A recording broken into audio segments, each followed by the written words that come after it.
What is up, Dallas Cowboys fans? It's Tuesday morning. Good morning to you. Time to talk some Dallas Cowboys. Hope you are up. Hope you've had your coffee.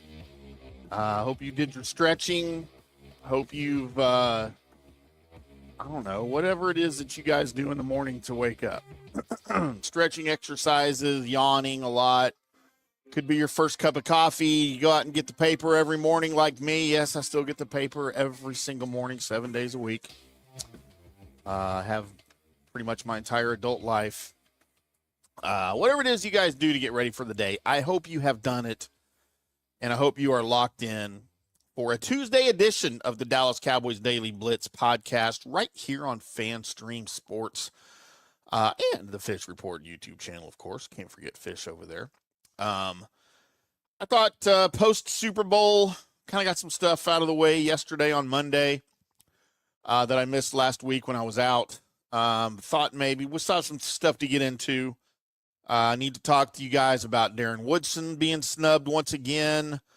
I need to talk about, I got some offensive stuff I need to talk about, not offensive stuff, some offensive stuff I need to talk about a little bit as well. But we'll dive into all of that here at some point this week. Thought now a day removed from the Super Bowl and the Seattle Seahawks big defensive performance and big win, thought would be a good time to dive into some of that and how it affects the Cowboys, how Sunday's game put a huge mirror in front of the Dallas Cowboys as the Seahawks win Super Bowl 60. Still, for you guys that are my age, I'm 54. I'll be 55 here in less than 2 months. If you're anywhere near my age, Super Bowl 60 just sounds absurd because I remember Super Bowl 12. I remember Super Bowl 13 very vividly. And it's just odd. But the Seahawks win Super Bowl 60. So the question, of course, we're all asking ourselves as Cowboys fans is, how far are they, and we've been asking for 30 years now, how far are the Cowboys from that stage? Because if you watched Sunday, and I'm assuming most of us did, you saw a blueprint. You saw very much a blueprint. And look, I'm not saying the Cowboys should copy the Seahawks piece for piece. Obviously, that doesn't happen. If you chase last year's champion, you're always a step behind, right? That's the saying in the NFL or probably any sport. But what Seattle showed is the standard, all right? Balance, physicality, the ability to win games multiple ways. And I'll throw a different caveat in there, not having to rely on your quarterback to have a perfect game. And that's where the Cowboys have been stuck, I think, for way too long. If you're here live, hit the like button, subscribe if you haven't. Drop a comment with what you think your the Cowboys' biggest need is here this offseason, whether it's secondary help, is it run, is it D-line, linebacker, special teams? What's your priority? Let me know in the comments here. And if you are listening to the recorded podcast at a later date that's not live, wherever you get your podcasts or at fanstreamsports.com, please find me on social media at IndyCarTim, pretty much everywhere. And let's correspond. Let's talk about it, eh? Sorry, I've been watching Canadian curling, the Olympics. Big win, by the way, in curling for America yesterday for the U.S. How about that over Italy, the reigning world champion? I know a lot more than I probably should about curling. It's one of my favorite Olympic sports. It's weird. Sorry. It's how I am. But yeah, let me know what you think your biggest need is for the Cowboys this offseason. So let's talk about what we actually learned from the Super Bowl, shall we?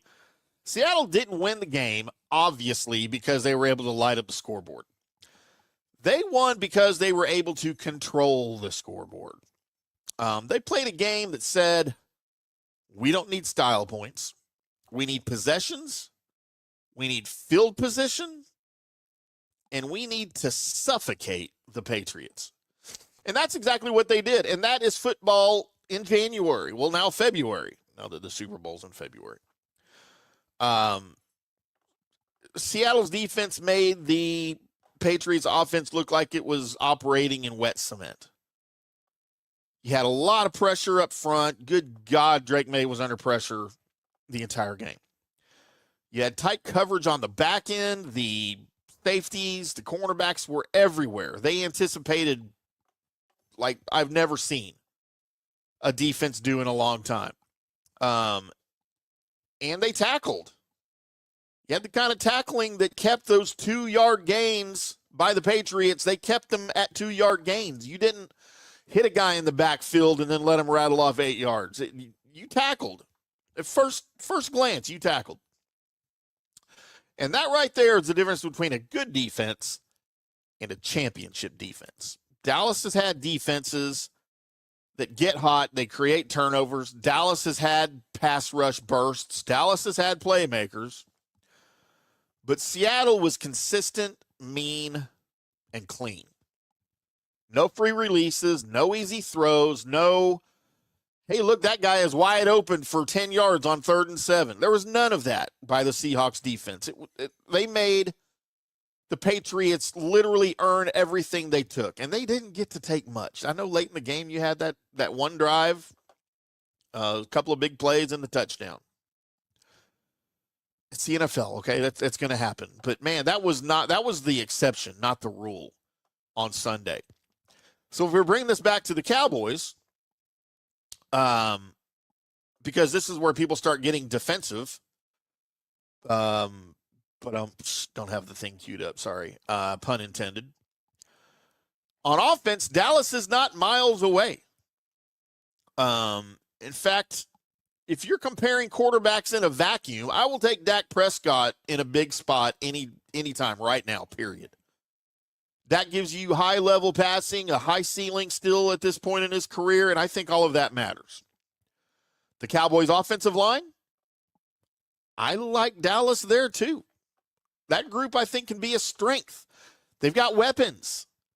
They can compete. We saw it last year some. They can compete with just about anybody when they're right. But here's the key. I talked about it at the onset. Seattle does not need Sam Darnold to have a perfect game to win. And right now, the Cowboys need Dak Prescott to have darn near a perfect performance every time he goes out. And that is most of the problem. For Dallas, the script has been Dak plays great, they win. Dak is anything less than perfect, it gets tight. If Dak has an off game, it's a loss. The team does not have enough support systems to support Dak when he's off. Seattle has support systems. Seattle can win in a shootout if they have to. They can win in a rock fight if they have to. They can flip a game with field position. They can live in the run game and control the clock and keep the defense miserable. They have multiple paths to victory every game. Dallas has got to build that. And that's why, as much as we love talking about splashy passing concepts and more motion, more tempo, the real conversation to me that we should be having is can this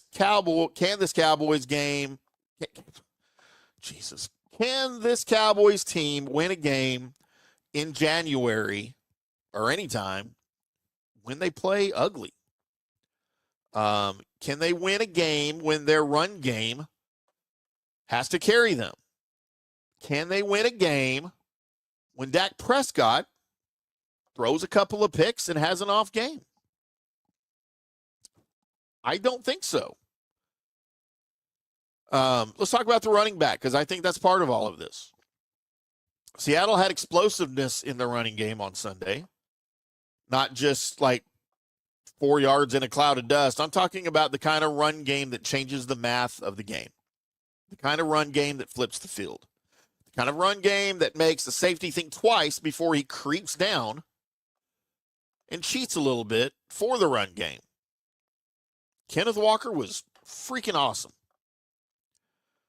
We've seen it before when the Cowboys have that kind of run game. It's been a while, but we've seen how it helps the offense and takes pressure off even of your defense. Dallas has to have that complement, I think.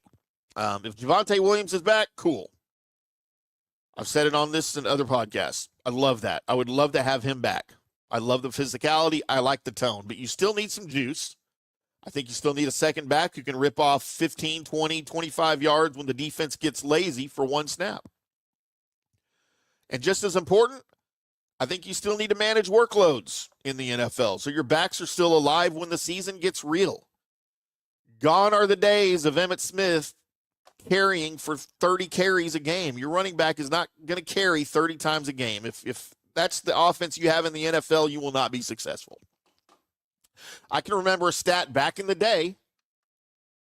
I sound like an old man. Back in my day, I can still remember a stat for several years. When Emmitt Smith had, I think it was 25 carries in a game, the Cowboys never lost. And that's because they had that kind of run game. They had that kind of offensive line. You know, Troy didn't have to be perfect. Irvin didn't have to have, 100 yards every game. Alvin Harper didn't have to have 100 yards every game. It's the kind of game that doesn't exist, offense that doesn't exist in the game anymore. You've got to split time, I think, at running back to keep guys fresh. That's just how the game has evolved. But where I think the biggest gap is right now for the Cowboys, obviously, is defense. And specifically, I think it's in the secondary. When you watched Seattle, it wasn't just good coverage. Man, though that secondary stuck to those receivers like glue. They were physical. They were aggressive. They were confident. When they did allow a catch, they tackled. There was hardly any run after the catch anywhere on that field for the Patriots. And Dallas has been way too dependent on get a lead, let the pass rush eat, and hope for a turnover type of mentality. That's not a plan to me. That's a wish. And Seattle didn't need wishes on Sunday. Seattle erased all the other options except for win. And I'm going to say something that may sound very simple. I mean, I'm pretty simple-minded, so pretty much everything I say probably sounds simple. But to me, this is the fastest way that Dallas can close ground on the teams in front of them in the NFC. Use those premium picks that you have on the back end. If Dallas has 2 first-round picks, which they do, I'm looking hard at a corner and a safety corner flex. If you can find veteran D-line help, then you don't need to use that, which I think you can. Then you don't need to use one of those 12 or 20 picks on a D-line. I think you can find pass rush with proven players elsewhere. You don't need it in the draft, and it's uncertain in the first round anyway when you draft those guys. But true championship level coverage players, the sticky kind, the competitive kind, those don't hit the market very often. You have to draft them. And when you draft them, you have to draft them with intention. You have to draft them with toughness, tackling, a certain temperament of a player, I think, a certain competitive edge to a player, I think. It's not just all of those measurables, those physical measurables the guys are looking for. Seattle has a different body type in their secondary. Not everybody is the same mold, but they all play kind of with the same attitude, and that's what Dallas needs to import, I think. If you guys disagree, let me know. I would love to hear from you. This is supposed to be a two-way conversation, and I promise I will start addressing comments real time when I can. But the harsh reality of it is the Cowboys need to be more like Seattle. Obviously. The truth is the Cowboys don't have to become Seattle overnight. But I think they do have to become a team that can win in more than one way. And until they do, we're going to keep watching the other teams hold that trophy while the Cowboys are debating internally and externally, and all of us are debating what if and maybe next year. So that's where we are right now. Let me know if you guys agree, disagree. Again, you can't copy Seattle necessarily. Nobody can do that, but you can certainly build and structure your roster to mimic them, right? To be closer to them. Because, look, we've been saying defense wins championships for years and years and years and years, and then we went through a stretch that it almost looked like defenses didn't matter. Well, we seem to be back now where defenses win championships. And what's the weakest part of the Cowboys roster right now? Defense. So, yuck. It hurts me to say that, but it's where we are. All right, boys and girls, I'm out of here. I've got to get ready for my Tampa Bay show at 9 o'clock Central, 10 o'clock Eastern at fanstreamsports.com and wherever you get your podcast later the same day. Lots of stuff happening over there with me and JP Peterson, but I will be back tomorrow morning with another Dallas Cowboys Daily Blitz. Maybe talking some Darren Woodson. I don't know what we're doing tomorrow, but we'll figure it out. And until then, boys and girls, have a good day, and we'll see you.